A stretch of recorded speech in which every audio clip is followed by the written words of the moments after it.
Hello team, and finally we find ourselves in the shower, the key element of sanitation of the fitness club.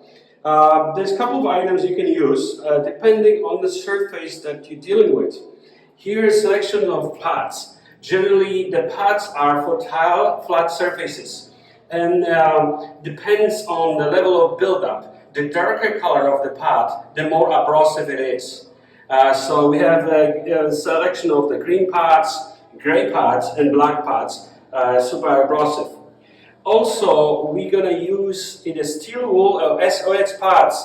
These are the pads that you can buy from conventional store. Then we need the detergents. We commonly use Vim bathroom cleaner because it's practical for all the surfaces. You can clean the bathroom fixtures, bathroom surfaces, toilets, urinals, etc. There's more abrasive, more aggressive items like Clorox, which got mold and mildew ingredient, and shower tap cleaner. All these household products you can get in any convenience stores.